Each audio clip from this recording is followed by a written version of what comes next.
Desde finales del año 2012, el Capitolio Nacional es objeto de la restauración de mayor envergadura desde su inauguración en el año 1929. Debido a su condición de edificio con grado de protección 1, la prioridad fue rescatar sus valores arquitectónicos, históricos, tipológicos y al mismo tiempo actualizar todos los sistemas con los que debe contar un inmueble del siglo XXI. Exponente del eclecticismo, pueden apreciarse en él los códigos neoclásicos en elementos de fachada como la simetría, las columnas y el uso de esculturas como reinterpretaciones de símbolos clásicos, como es el caso de las magnas obras de Angelo Zanelli en la portada del inmueble y el Salón de los Pasos Perdidos, el trabajo, la virtud tutelar del pueblo y la república respectivamente. El Gran Salón de los Pasos Perdidos, de 120 metros de largo, acoge en su rotonda central la tercera escultura bajo techo más grande del mundo. Los corredores simétricos funcionan como vías de acceso a los extremos del edificio, donde se encuentran los hemiciclos del Senado y la Cámara de Representantes, las galerías y el resto de salones protocolares concebidos de forma paralela.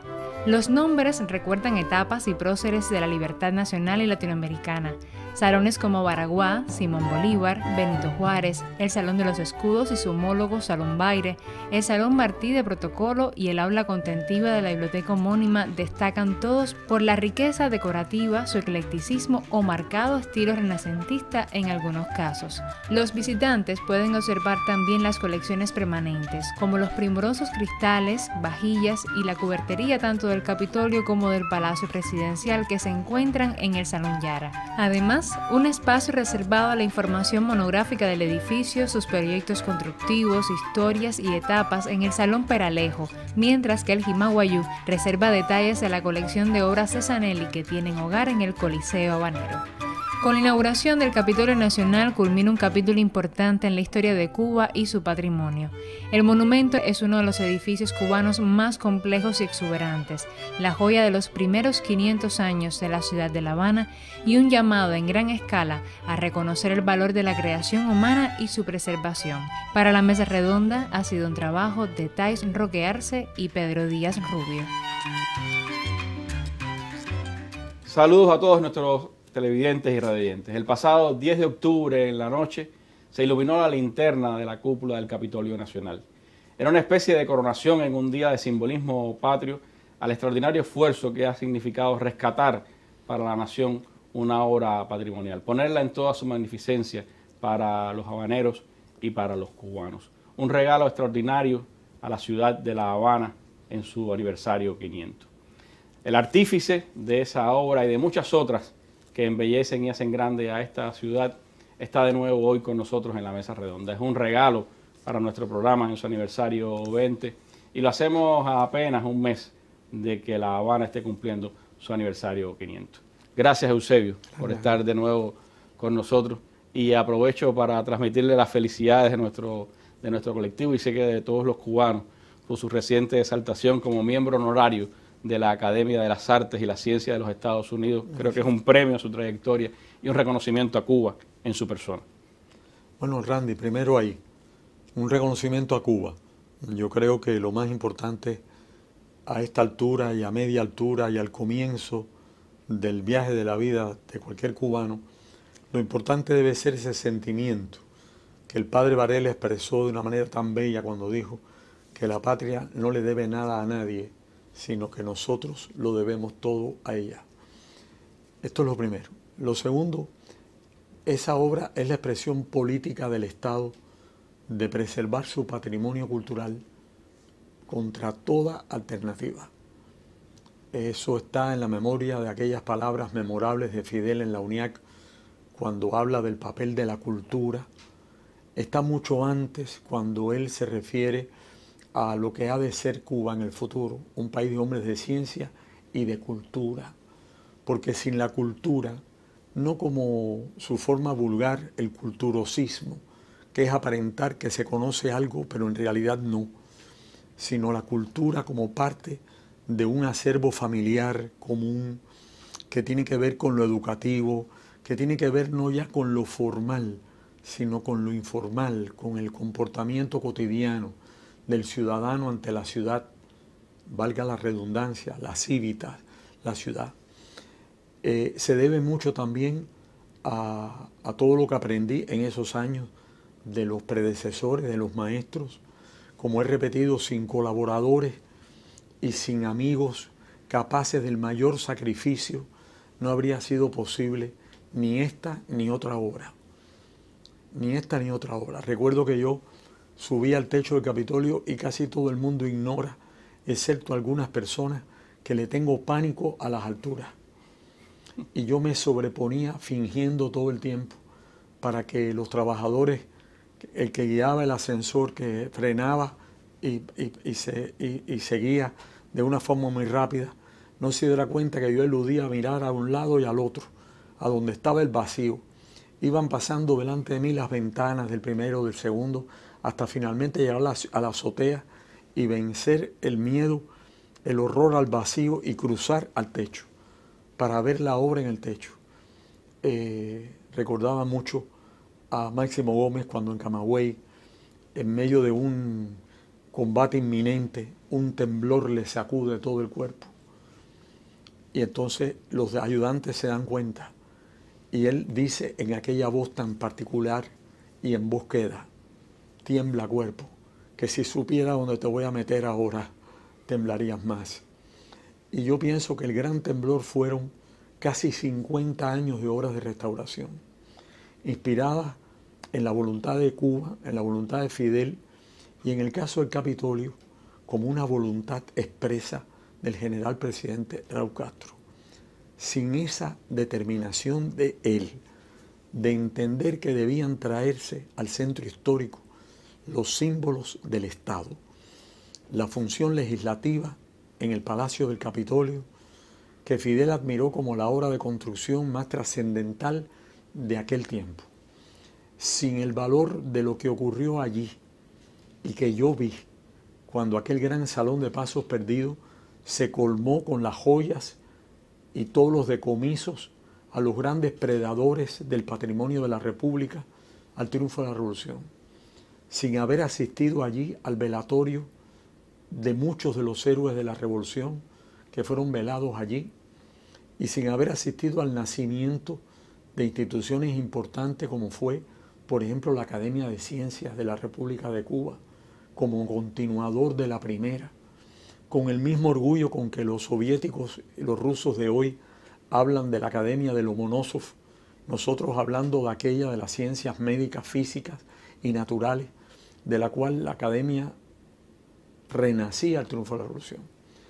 Pero todo eso trajo un desgaste, una ruina, si se quiere, del edificio, una pérdida de la orientación del valor de que el contenido se corresponda con el continente, más la belleza de la obra de los cubanos, arquitecto Rainieri, arquitecto Félix Govantes, arquitecto Evelio Cabarrocas, sin los cuales no se puede hablar de la historia de las grandes obras constructivas de la República, Carlos Miguel de Céspedes, como gran figura que fue del gobierno autoritario, despótico y tiránico después, pero cuya obra positiva en las obras públicas, la carretera central, los espacios públicos, los espacios ciudadanos y la construcción de un palacio legislativo. Y la cosa maravillosa de haberlo construido y haber llamado para esa obra a grandes figuras mundiales, como fue el gran arquitecto y escultor italiano Angelo Zanelli, autor de la monumental escultura de la República, o haber colocado en el lugar que le debió corresponder la cripta del Mambí desconocido. Quiere decir, el fundamento verdadero de la nación es esa. Cuando uno llega allí, dice, el fundamento de la República es esta tumba. De hecho, el día en que la general Teté Puebla me entregó, extraídos del cementerio, los restos de ese libertador, en una ceremonia muy privada que precedió a la visita del general de ejército, al colocar en ese túmulo de mármol aquella ceniza, en mi pensamiento había esta idea: yo no sé quién fuiste, ni cuándo te alzaste, ni en qué parte de Cuba fue. Lo que sí puedo decir es que tú eres el fundamento de la República. Sobre tu sangre y tu sacrificio se levantó esta nación. eso es parte de lo grande que tiene el Capitolio Nacional y que me gustaría recorrer un poco con su voz, con sus ideas en esta mesa redonda. Pero, como usted decía, hubo 50 años, poco más, en que se perdió también un poco la esencia de ese monumento. Hubo prejuicios incluso. Eusebio tuvo que vencer prejuicios para empezar esa obra. Fue fácil convencer de que había que rescatar el Capitolio Nacional, había que rescatar también la función legislativa para el patrimonio nacional. Fue más difícil eso que aquella vez en la calle de Madera frente al Museo de los Capitanes Generales. Randy, tú sabes que la historia hay que contarla como fue, no como nosotros quisiéramos, porque después nos pueden acusar mañana o hoy mismo de que la hemos picoteado, la hemos arreglado a nuestra manera. La historia es como es.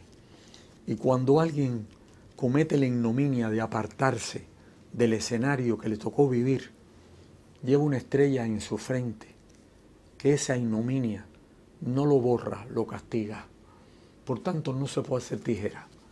El Capitolio Nacional no fue nunca la copia del de los Estados Unidos.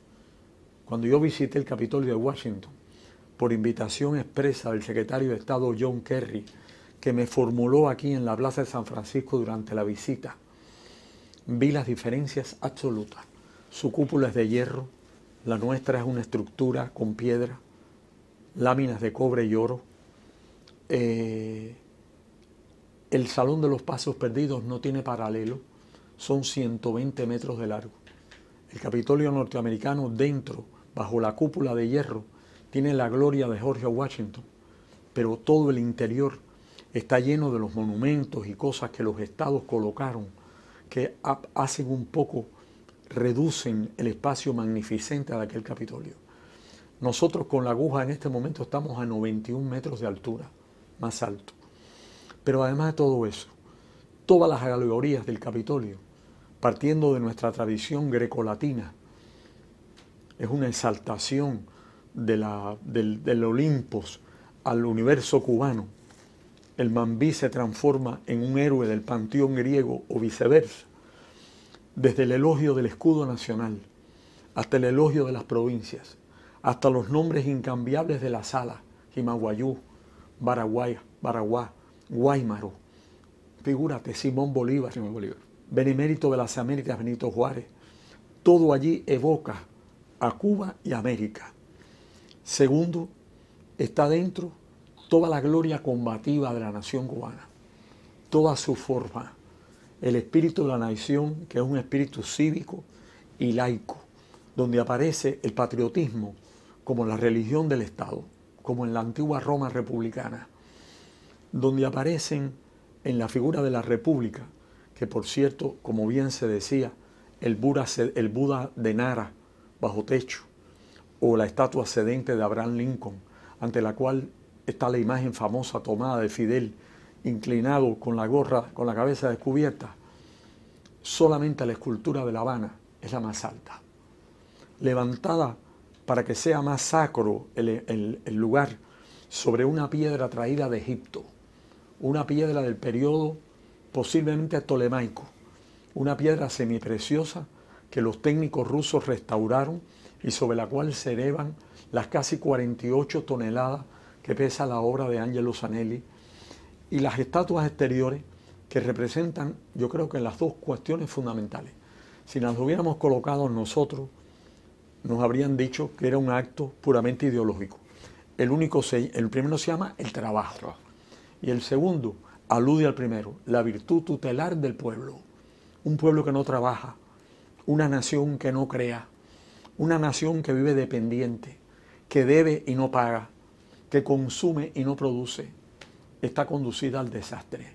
Entonces, en lo alto de esa escalinata aparece ese perpetuo llamado, y dos atlantes sostienen el escudo de Cuba. Y hay tres puertas que fueron la obra de otro gran artista cubano, García Cabrera, que son la historia de Cuba en imágenes. Labrada, es una cosa extraordinaria. Una de ellas es la escena de la inauguración del Capitolio. Estamos hablando de aquella solemnidad en ocasión de la Conferencia Panamericana. y aparecen en la escalinata el presidente de Cuba, el dictador Gerardo Machado, y a su lado el presidente Calvin Coolidge. Cuando el pueblo ingresó en el Palacio Presidencial e ingresó en el Capitolio sin romper las puertas, alguien con un cincel y un martillo rompió dos rostros, esos dos, y dejó intacto todo lo demás, como diciendo: esto es lo que hay que saber de ahora y para siempre. Que la verdad está en la comprensión de lo que ha significado la compleja relación entre Cuba y su aspiración a independencia y soberanía y el Estado americano. Y la segunda, la sumisión republicana, que es el camino equivocado, independientemente del espíritu nacionalista que caracterizó aquel gobierno, te das cuenta, independientemente de su criminalidad, independientemente de todos sus errores, el rostro quedó marcado para siempre y la historia hay que explicarla. Además, independientemente de que se hayan reunido en el Capitolio en algún momento una determinada concentración de pillos muy importante, también están en todos los asientos marcados los nombres de hombres ilustres y decentes que los hubo en la República, comunistas o no, demócratas verdaderos como un Eduardo Chivás, cuyo nombre aparece allí, o el de Salvador García Agüero, o el de Juan Marinelo, o el de Blas Roca, o el de aquellos que asistieron por elección popular como constituyentes a la gloriosa Constitución del 40, que tuvo como única realidad mostrarnos un documento perfecto y posteriormente un incumplimiento perfecto de todo su contenido. Una historia extraordinaria la que tiene el Capitolio. Ojalá todos los cubanos puedan pasar por allí, ver no solo la belleza extraordinaria de ese patrimonio de la nación, sino también esa historia de Cuba recogida dentro de esos muros. Y hay, por supuesto, esa cripta del Mambí, de la que me gustaría hablar y de la que me gustaría seguir profundizando con Eusebio Leal. Hacemos un breve alto, Eusebio, y regresamos con usted.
Bueno, ya son 90 años de la fundación del Capitolio Nacional y la vida pues ha llevado a que celebremos los 500 de La Habana con esa hora recuperada. Desde aquí veo la cúpula de oro del Capitolio Nacional. Y para los cubanos, para los habaneros, sin duda es una de las obras que simboliza lo que es llegar a ese 500 aniversario de la ciudad. Pero me gustaría ir a esos orígenes, a esa cripta del Mambí que visité con usted y que me sobrecogió cuando entré a ese salón. ¿Qué era aquello allí donde está hoy la cripta, Eusebio? ¿Por qué se empeña Eusebio Oleara en recuperar un espacio que nunca lo tuvo el Capitolio? Fue soñado, pero nunca edificado. El arquitecto Félix Cabarroca coincide en la idea de hacer en lo que es actualmente la rotonda bajo la cúpula, arriba en el gran salón, una especie de baranda, y en el fondo se miraba el féretro del soldado Mambí. Pero eso nunca llegó a realizarse. Posteriormente, esa sala queda consagrada con ese objeto. Hay fotografías. Y en 1958, en el epílogo de la tiranía abyecta, se hace allí una palafernaria de tratar de hacer lo que era imposible, porque las manos profanadoras no podían de ninguna manera hacer lo que allí se hizo. Hay fotos. Pero cuando triunfa la revolución, todo eso desaparece. Es borrado del mapa. Es como si aquello no debió existir, pero quedaba el espacio.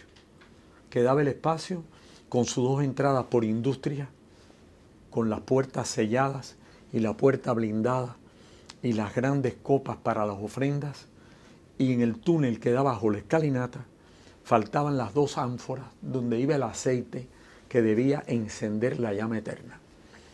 Esa llama y esa estrella con la llama fue realizada como obra de arte y llevada por el doctor José López Sánchez al Museo de Ciencias, de la cual en su momento, con la prueba en la mano y con la anuencia de la ministra y del ministerio y del museo, fue desde luego restituida a su lugar. En esa estrella de mármol verde y bronce aparecen como unos espíritus que eran, según la tradición latina, los manes de las víctimas inmoladas. Piensa en el discurso de Máximo Gómez Lázaro López. Los manes de tantas víctimas inmoladas reclaman de nosotros, que es decir, los espíritus de los muertos. Cuando tú ves el monumento de Maceo, ves la barca que tratan de echar al agua. ¿Quiénes son? Los espíritus de los muertos por la patria. Entonces, sobre la base de esa mística, se volvió a encender la llama. Se mandó a hacer el féretro que pesa varias toneladas. Se colocaron los laureles que lleva el escudo nacional y las hojas de acanto lo decoran, las argollas y la cripta. Y en la sala están el escudo de armas que usan las Fuerzas Armadas con los trofeos de nuestras luchas, el memorial de Céspedes, el discurso de Céspedes, al llamar al pueblo cubano, y el texto del himno nacional, cuya paráfrasis, obra del genial maestro, se escucha en el fondo Hubert de Blanc como una alegoría a lo que vas a ver allí. Entonces ese lugar está rodeado de las banderas de las naciones. Primero la de Cuba, con la de Céspedes, por el mandato constitucional de Weimar. La de Puerto Rico, la república que no fue, la causa jamás abandonada por Cuba. Y después las de las naciones de América y otras naciones del mundo. Ahora, todos los días, están frente a la tumba las coronas del presidente de la República, del general de ejército, primer secretario, y la del presidente de la Asamblea Nacional. Y eventualmente las que colocan los jefes de Estado y grandes personalidades que llegan. Y por lo general quieren que también su bandera esté en aquel lugar para rendir tributo a Cuba. Cuando se hace la obra del Capitolio, partiendo de una obra anterior fallida, hay imágenes de la voladura de una cúpula fallida y de un palacio legislativo que jamás se concluyó. Se aprovechan parte de las piedras y de los muros y se decide acometer el nuevo proyecto. Con Rainieri, que se había graduado en la Universidad de Notre Dame y en cuya universidad, en su archivo, pude ver sus trabajos sobre el Capitolio, conservados en el archivo de la universidad, del cual traje la primera maqueta realizada ya de lo que era la cúpula, de acuerdo al prólogo, al proemio de Rainieri. Después entran Gomantes y Cabarroca y entran la multitud de obreros cubanos, españoles, italianos, inmigrantes, que participan en una obra que debía licitarse antes del 20 de mayo del 27, para ser concluida el 20 de mayo del 29, con una carretera central que uniera finalmente sobre el camino real de Cuba el occidente con el oriente, un hotel para las delegaciones, el Hotel Nacional, que debía estar preparado para recibir a los presidentes, agua y tierra de los ríos del continente para sembrar el árbol en el antiguo campo del Marte, que era el campo militar español, que se convierte en el campo de la fraternidad americana. Se colocan las palabras de Martí: es la hora de los hornos y no se ha de ver más que la luz, unidas y apretadas han de estar. Y la puerta con los nombres de los partícipes en el acto, y a todo el mundo se le entregó una llave de oro de la puerta. Todas las llaves desaparecieron. La mía, la que nosotros tenemos hoy, se encontró porque el presidente de México la depositó, y así a lo mejor está en otras cancillerías, la depositó en el archivo en México. Y en el archivo de la Nación en México nos facilitaron la copia exacta de la llave que abre el jardín, que está regado con el agua del Orinoco, del Amazonas, del Río de la Plata, del Río Grande, de los grandes ríos de América. Qué simbolismo para lo que está pasando en estos días y para esa historia entre Cuba y México, ¿no? De Cuba y México. Y desde luego debía encenderse una linterna que fuera como el símbolo de una esperanza, que no era ya como la luz del morro para los navegantes, sino una luz que permitiera a los cubanos no extraviar el camino. Cuando tuve la oportunidad de guiar a Fidel allí, por primera vez en vida de la doctora tan querida Roselena Simeón, Fidel se maravilló y después me pidió el libro de la construcción del Capitolio. Se quedó maravillado al ver la obra, sobre todo porque al encontrarse el terreno cenagoso, fue necesario cortar en Baracoa árboles de jiquí monumentales, y con la tecnología de la época rodean la cripta del Mambí y el anillo sobre el cual está fundido el primero, el segundo, el tercero, y la cúpula que pesa miles de toneladas, los troncos de jiquí clavados, lo cual todo es para mí también una simbología de esta patria nuestra, porque hay jiquí y hay cahueirán y hay palos rojos de ácana enormes plantados ahí abajo. Además de todo eso, en la restauración no había sido posible, primero, sin los obreros que vinieron de la empresa nuestra, Puerto Carena, sin el apoyo de los órganos del Estado, todos, convocados por el general de ejército, sin la escuela taller que formó cientos de jóvenes a los cuales ha estado consagrada la tarea del dorado, de los yesos.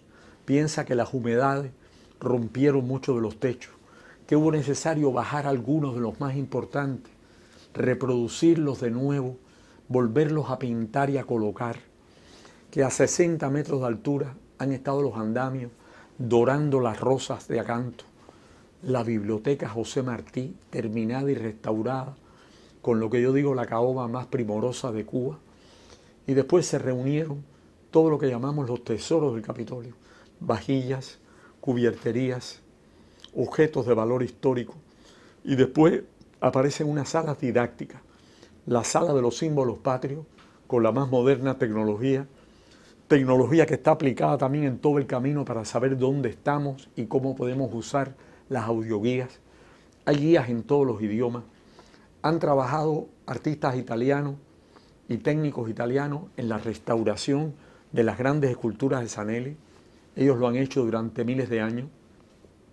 Se han reproducido a escáner con la más moderna técnica, como se hizo en su momento la estatua de Martí en los Estados Unidos, los bustos de los próceres que van formando la galería, los grandes generales y padres de la libertad de Cuba.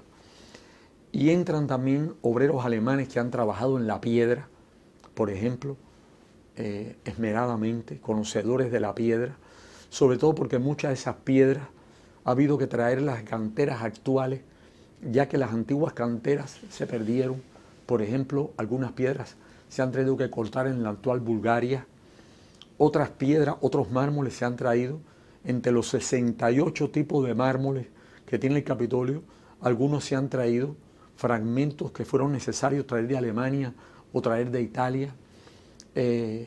La obra costó sacrificio, costó sangre, murió un obrero nuestro en lo alto trabajando en la cúpula. Otro muchacho de la escuela taller fue herido allí, recuperó felizmente la salud. El otro llevará su nombre inscrito en el jardín del Capitolio, como están aquellos que murieron cuando se construyó el Capitolio y cuyos nombres cubanos y españoles aparecen ahí escritos. Es entonces, Eusebio, esta la obra más monumental de restauración, la obra arquitectónica de los últimos años más importante que se ha hecho. Y se convirtió Hani en un problema tremendo. Primero, para vencer los prejuicios. Era un Key de 15 años, una copia miserable de los Estados Unidos. No era ni Capitolio, ni siquiera monumento nacional. Por ese criterio hay que destruir toda la ciudad, destruirlo todo y volver al bohío.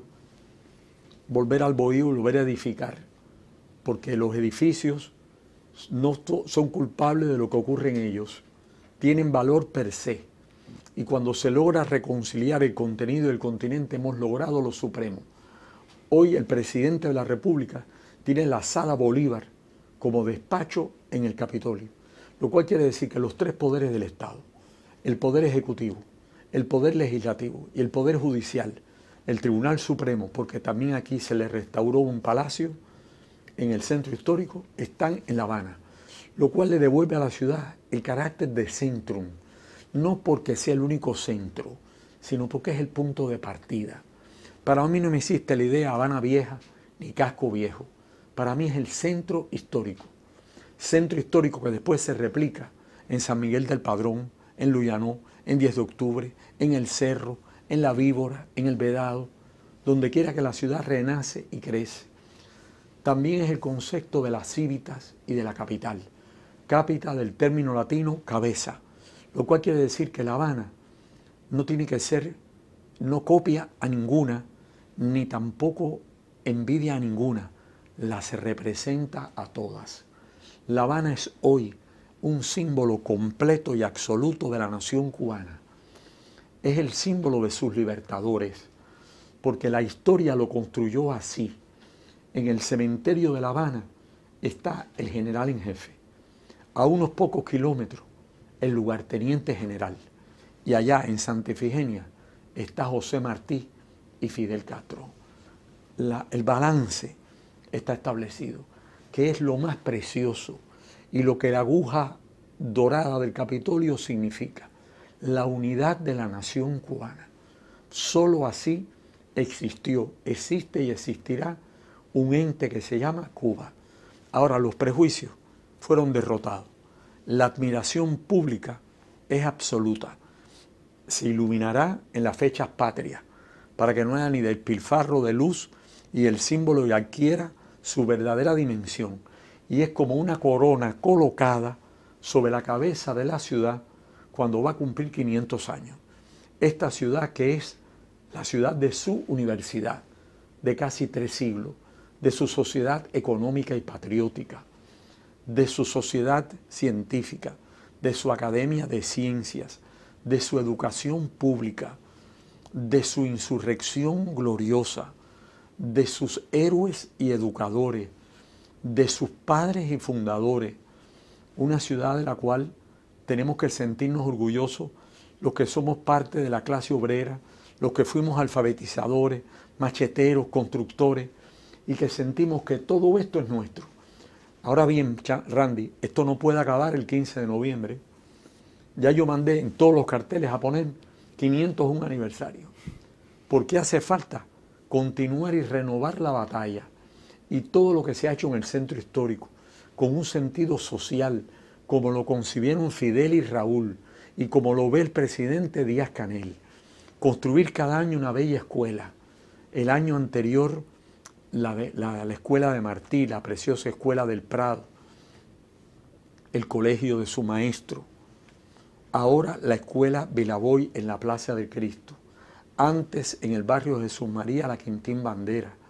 En la Plaza Vieja, la escuela Ángela Landa.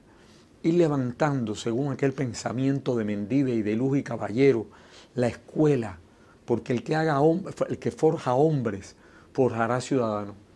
Y al mismo tiempo, lo que ha hecho todos esos premios, que yo recibo como un símbolo. Yo no me pertenezco. Mi nombre ya es otra cosa. No se corresponde conmigo. Me busca más problemas realmente mi nombre por todo lo que exige de mí que todo lo demás. Esta es una obra de la nación, es una obra de Cuba, es una obra de la revolución. Una obra que se engrandece, pero que tiene mucho todavía por mostrar y que tiene mucho todavía por seguir siendo descubierto. Yo le propongo hacer un alto, Eusebio, para salir del Capitolio y de La Habana Vieja a hablar de La Habana en su conjunto, de lo que significa este símbolo para Cuba y de lo que significa, como usted dice, lo mucho que todavía tenemos que mirar hacia adelante.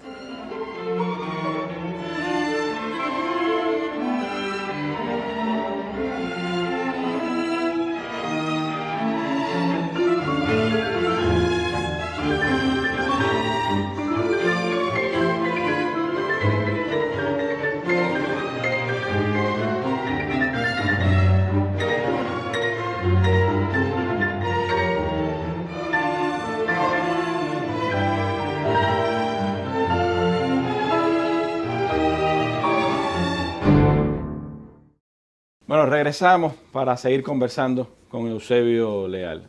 Un placer tenerlo aquí en la mesa redonda a poco menos de un mes de que la ciudad de La Habana esté celebrando sus 500 años. Una celebración que no es solo de la capital del país, que es de todos los cubanos y que ha convocado las voluntades de muchas personas en el país y que ha permitido pues que tengamos ese Capitolio que estamos viendo aquí y también muchísimas obras que se han dispersado por toda La Habana. Pero convertir o hacer bien esos eslogans de la ciudad maravilla o de la ciudad más grande o de la ciudad más bella, Eusebio, es solo voluntad política, es solo tener los recursos materiales. ¿Qué hace falta para que esta ciudad sea hermosa como todos aspiramos? Ay, Randy, cuando yo comencé a trabajar no existía nada de eso. Cuando Fidel llegó por vez primera me preguntó ¿qué necesita? Y le respondí nada. Y me dijo, ¿por qué? Y le dije, porque si yo empiezo a pedirle, usted no vuelve nunca. Chomi estaba delante y lo recuerda perfectamente. Aquello me salió del corazón. Cuando él trazó el decreto ley 143 y posteriormente el general presidente Raúl Castro lo suscribió, siendo el único decreto con sus modificaciones lógicas que ha podido ser firmado por 2 presidentes en la historia de Cuba, se le dio una importancia extraordinaria al patrimonio nacional, una importancia enorme. Los recursos, puedes tener todos los recursos que quieras, pero si falta ese coraje, si falta esa voluntad, si falta esa capacidad negociadora que hay que tener, si no se sabe ceder para ganar, si no se sabe, como decía Lenin, dar 2 pasos atrás para dar luego uno adelante, cosa que para muchos era una incógnita casi filosófica.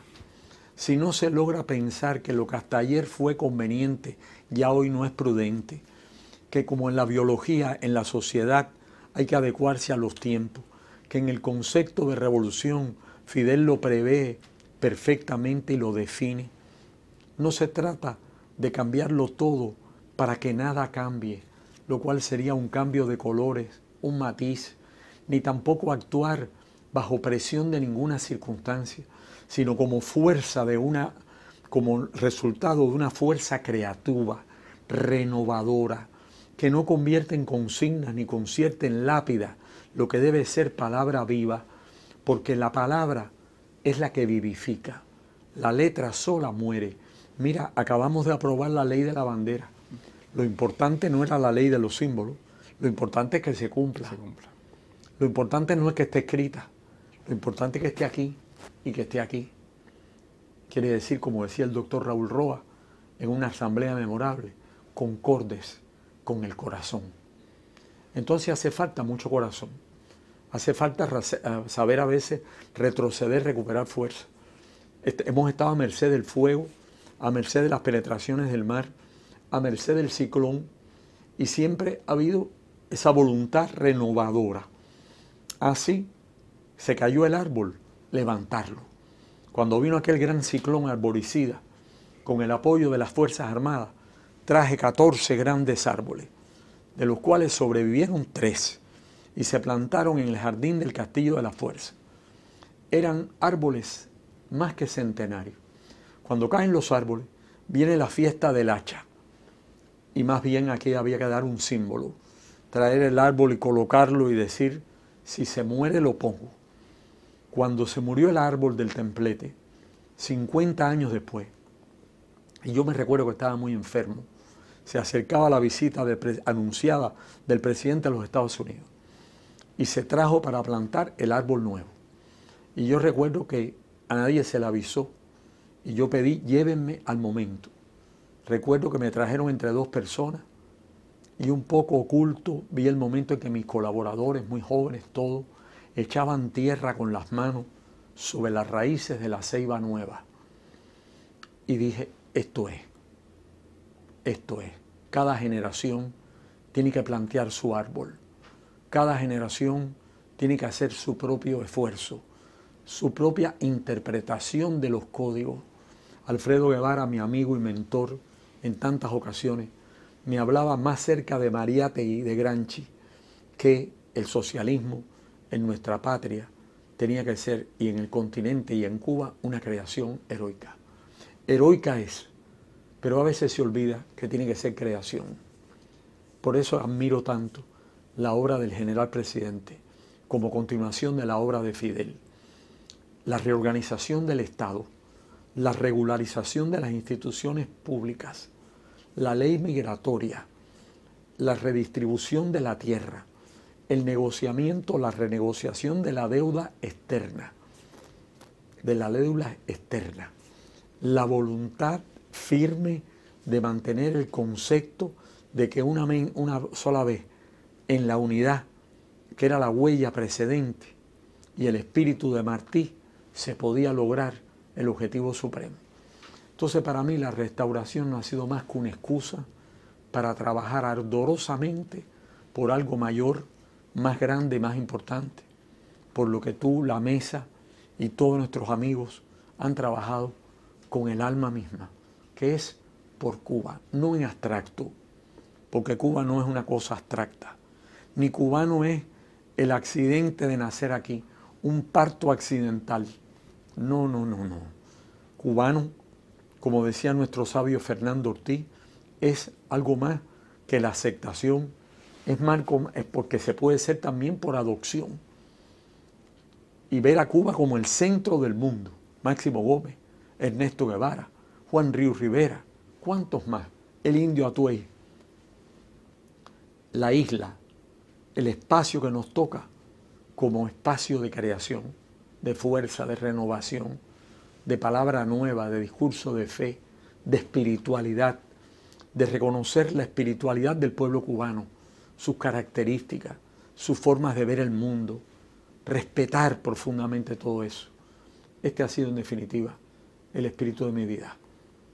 Usted, antes de entrar acá, me daba un abrazo entrañable, me llegó al alma, y me decía, solo los que perseveran triunfan. Yo creo que ahí está también la clave de lo que ha hecho usted, de lo que ha hecho sus colaboradores y lo que se hace en la nación. Pero ¿qué simbolismo tiene, hablando de nación, de socialismo que usted hablaba, qué simbolismo tiene que llegue esta ciudad, la capital de Cuba, a sus 500 años en medio de tantos desafíos, de tantas amenazas, de tantas complejidades que hemos vivido, incluso hasta el peligro de una guerra nuclear? Han tratado de poner un muro en torno a ella. Es imposible. Cuando el barco blanco o los cruceros ingresaba, era como la ruptura de ese bloqueo brutal, inmoral, continuo, casi domiciliario, inculto que se le impone a Cuba. Sin embargo, aun cuando lo truncaron de manera violenta, de hoy para mañana, dije, no importa. El canal del puerto está abierto. Durante 5 siglos entró la flota al puerto de La Habana, en los primeros siglos, trayendo los destinos de América en sus tablas.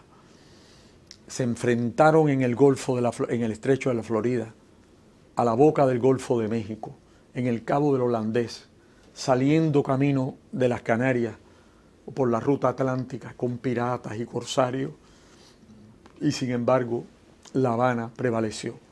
Prevaleció el incendio de Sores, al sitio brutal de los británicos en 1762, con sus artilleros negros, con sus mujeres valientes, con su don Luis de Velasco en lo alto del castillo, defendiendo sobre el muro la fortaleza, y el Marqués González. La defendió Pepe Antonio en Guanabacoa. La Habana está llena de una historia bella, y de esa historia se vive. Es una historia que los que no la tienen la pueden ignorar.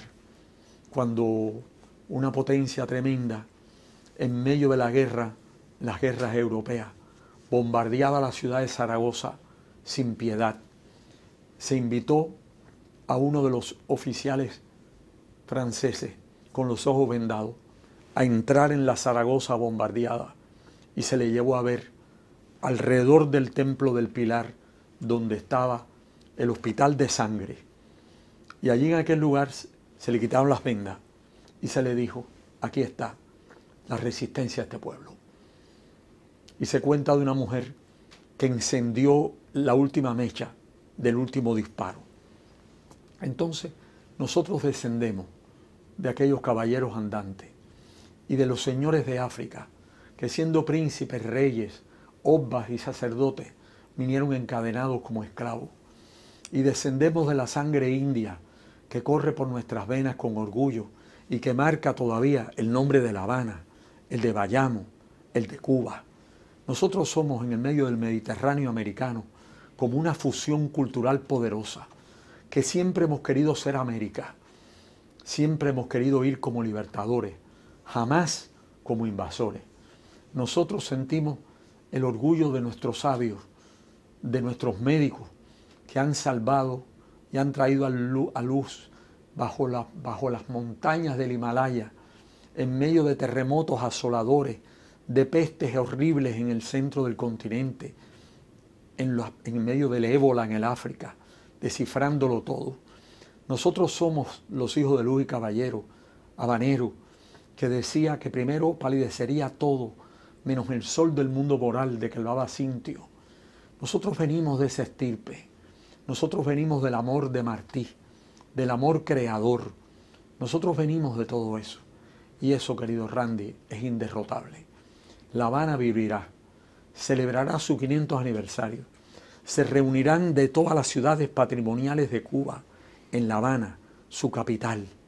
Y yo, que he tenido el honor de hablar en el 500 aniversario de Santiago, de Puerto Príncipe de Camagüey, de Trinidad, por ejemplo, que no pude asistir a otros lugares porque ya no fue posible, pero que todos están en mi corazón, que pude hablar en Baracoa, la primera ciudad fundada. A todos ellos, en este día, no es la fiesta de La Habana, es su fiesta, es la fiesta de Cuba. Eusebio ha vencido también enormes desafíos en lo personal y ha vencido también enormes obstáculos en toda su vida. Llegar a los 500 de La Habana, estar ese 16 de noviembre del 2019 acá en esta ciudad, ¿qué simbolismo, qué significado tiene para Eusebio Leal? Sin mi formación cristiana, martiana y fidelista, no habría sido posible hacer algo más allá de lo que mis fuerzas humanas o mi propio valor me habría permitido. Siempre he creído en esos valores éticos. Y en los momentos de mucho sufrimiento personal, y créeme que te lo digo de corazón, y tú has hablado del abrazo. ¿Tú sabes por qué, Randy? Porque cuando tú comenzaste en la mesa redonda y subíamos por aquella escalerita y Fidel preparó todo aquel salón para convertirlo en el escenario de una gran batalla que debía ser por muchos años, cuando lo acompañamos frente a la embajada americana, fusil en mano, para decir: Ave César, morituris te salutan, los que vamos a morir te saludamos. Y hemos sobrevivido, los que tuvimos el honor de vivir esa época, y que, como decía un general del Ejército Libertador a su hija, la insigne poeta Dulce María Luena, cuando se ha vivido una gran época o un gran tiempo, uno vive prisionero para siempre de ella. Yo vivo prisionero para siempre de ella. Y cuando te abrazaba hace un rato, abracé a mi amigo, el joven Randy, al que vi allí comenzar esa labor tremenda de información, hasta verla ahora convertida en un espacio indispensable al conocimiento equilibrado, en la búsqueda siempre. Te dije una vez, oye Randy, de los resúmenes tendrás que hacer un libro, porque estos resúmenes marcan los intensos momentos que hemos vivido. Efectivamente, me he sobrepuesto cuando no lo esperaba al golpe de la enfermedad, pero bueno, me recordó que somos seres humanos, que la vida es efímera y que lo importante es la sobra. Yo no aspiro a nada, no aspiro ni siquiera a eso que llaman la posteridad. Yo no aspiro a nada, yo solo aspiro a haber sido útil. Y le pido perdón a todos aquellos que a lo largo de la vida, en la búsqueda necesaria de lo que creí mi verdad, pueda haber ofendido. Y a mis propios errores que cometí con la pasión juvenil en que todo hombre y todo pueblo busca sus propios caminos. Yo creo que al final lo encontré. Y que esa luz que veo ahora ahí en medio de las tinieblas del ocaso es finalmente el camino. Vuelvo otra vez a una pregunta que le hice hace un año. ¿Habrá un simbolismo en este 500? La ceiba a la que se le dará la vuelta es la ceiba nueva. Quizás es la premonición de la ciudad nueva que tiene que venir. Cuando Eusebio le dé las vueltas ese día, esa noche a la ceiba, ¿qué le deseará a esta ciudad en el futuro? ¿En qué pensará? Salud y futuro, y que cumplan lo que está escrito. Detente el paso caminante, adorna aquí un sitio, símbolo de salud, un árbol que es como el árbol de la vida, a cuya sombra vivimos los cubanos. Ese árbol es también un símbolo de que no puede haber ciudad sin naturaleza, de que es importantísimo para los cubanos, que creemos todavía felizmente, y es verdad, hasta cierto punto, que se lanza una semilla y nace una calabaza en el patio donde menos lo esperamos, que sin embargo hay que cuidar, que la ciudad tiene que librarse de la polución, de la contaminación, que hay que salvarse del cuidar ese mar, que hay que cuidar esta tierra, que hay que cuidar los jardines, las fuentes públicas, los monumentos, que es más fácil condenar, yo lo sé, que educar, que es más fácil quitar un monumento que explicarlo, pero ya esa hora pasó. Ahora lo importante es educar. Y como dice el presidente Miguel Díaz-Canel, no me dejen solo en esta batalla, que es la batalla por la decencia pública. En el origen latino de la palabra, la decencia es el comportamiento, es el sentido del honor, es el respeto a la propiedad ajena, es el respeto a lo tuyo y a lo otro, sabiendo que eso y lo tuyo es un bien común. Es lo que desearé esa noche. Como aquella vez en que dimos 3 vueltas, iba Gabriel García Márquez, iba Fidel, íbamos dando la vuelta. Había muchos prejuicios, había algunos hasta dirigentes que no querían darle la vuelta a la ceiba porque decían que era una especie de superstición. Y de pronto, entonces entró de pronto el destructor de todas las supersticiones. Y entró delante de él el creador de todos los mitos. Y le dio los 3 árboles a la ceiba. Y después preguntó simpáticamente, oye Gabo, ¿y qué? Pues bien, ese y qué. Ese y qué es la pregunta. La respuesta a tu pregunta. Todo dependerá de nosotros y de ustedes, jóvenes y muchachos que pueden estar escuchando. Esos mismos que me saludan en las calles de La Habana. O como el hijo de una amiga mía que le dijo un día a Fidel, el hijo de Katiuska Blanco, yo quiero ser historiador de la ciudad. Y el otro, sorprendido y sonriente, me dijo, mira, ahí lo tiene, qué alegría tan grande. Sea él o sea otro, yo estoy convencido de que ya está. Y que de un momento a otro, cuando nadie lo espere, Randy lo estará entrevistando. Gracias, Eusebio. Gracias por haber perseverado todos estos años. Gracias por la obra, que ahí está. Y que como decía la entrañable Fina, las piedras hablarán por usted. Gracias por esta obra. Gracias por haber acompañado a esta Habana a sus 500 años, llevarla a puerto seguro y seguir mirando hacia el futuro, que creo que es lo más importante. Quiero regalarte en este final de la mesa redonda, a ti y a todos nuestros televidentes y radiovidentes, una joyita que me han traído para estrenar en la mesa redonda. Una canción de César López, que canta él nuestro gran saxofonista, junto a Luna Manzanares. La Ventana del Alma se llama, una realización del joven Jacín Velázquez, que creo que es un homenaje que desde la mesa le hacemos a Eusebio, a La Habana y también a la cultura nacional. Gracias, Eusebio. A ti.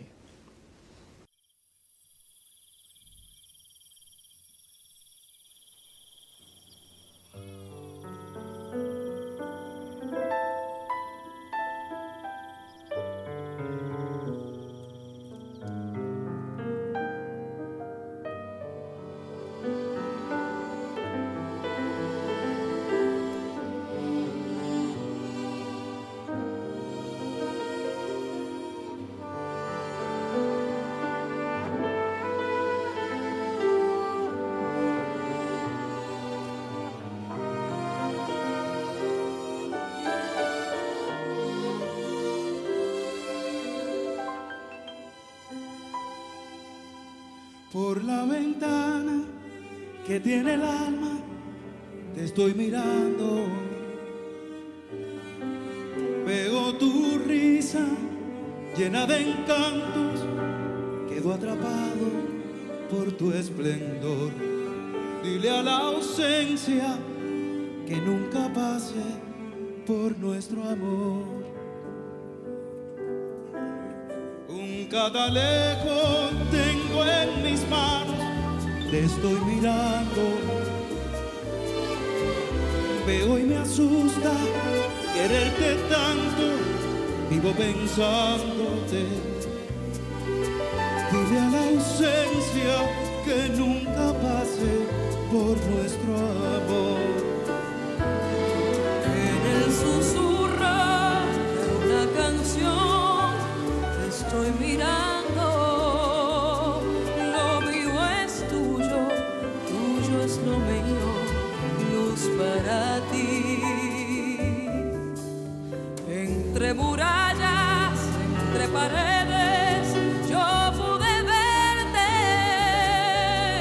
Lo mío es tuyo, tuyo es lo mío, luz para ti. Por la ventana que tiene el alma, te estoy mirando. Veo tu risa llena de encantos, quedo atrapado por tu esplendor. Dile a la ausencia que nunca pase por nuestro amor.